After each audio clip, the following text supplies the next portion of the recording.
नमस्कार, आप सभी का एक बार फिर से स्वागत है हमारे चैनल दुर्गा भक्ति मार्ग में। आज मैं आपको विनायक चतुर्थी व्रत कथा सुनाऊंगी।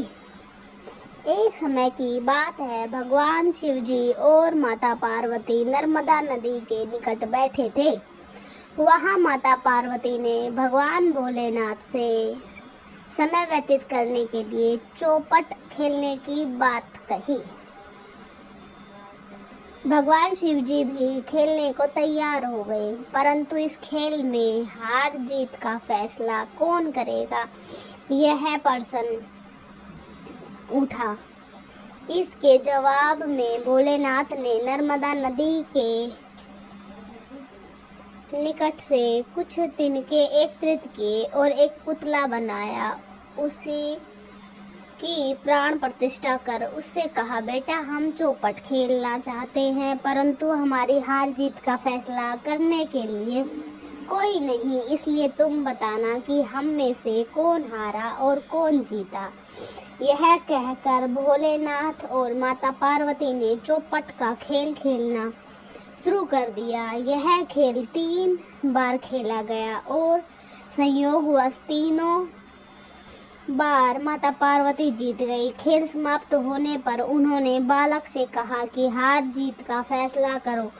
तब बालक ने महादेव को विजय बता दिया। यह सुनकर माता पार्वती क्रोधित हो गई और क्रोध में आकर उन्होंने बालक को श्राप दिया और बोली, तुम्हारा एक पैर टूट जाएगा और तुम कीचड़ में पड़े रहोगे। यह सुनकर बालक ने माता से माफी मांगी और बोला, माता, मैंने अज्ञानतावश ऐसा किया है, किसी द्वेष से नहीं। तब माता पार्वती ने उसे कहा, इस स्थान पर विनायक चतुर्थी के दिन गणेश पूजन के लिए नाग कन्याएं आएगी। उनके कहे अनुसार तुम भी गणेश पूजन करना, ऐसे करने से तुम मुझे प्राप्त करोगे।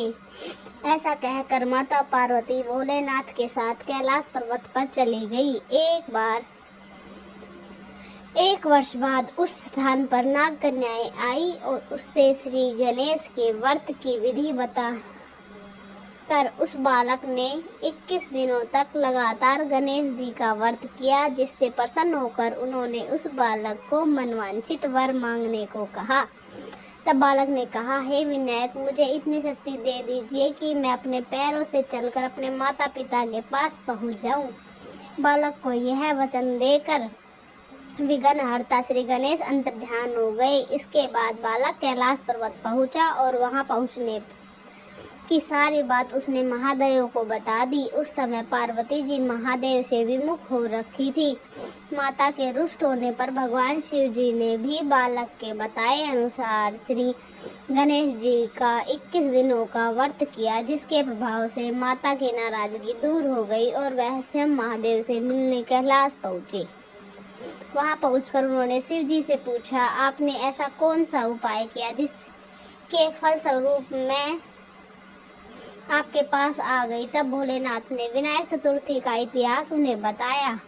यह सुनकर माता पार्वती ने अपने पुत्र कार्तिकेय से मिलने की इच्छा जताई और इसी इच्छा से उन्होंने भी 21 दिनों तक विघ्नहर्ता श्री गणेश का व्रत किया और पूजन किया। व्रत के 21वें दिन कार्तिकेय जी स्वयं माता पार्वती जी से मिलने आए। कार्तिकेय जी ने यह व्रत विश्वामित्र जी को बताया।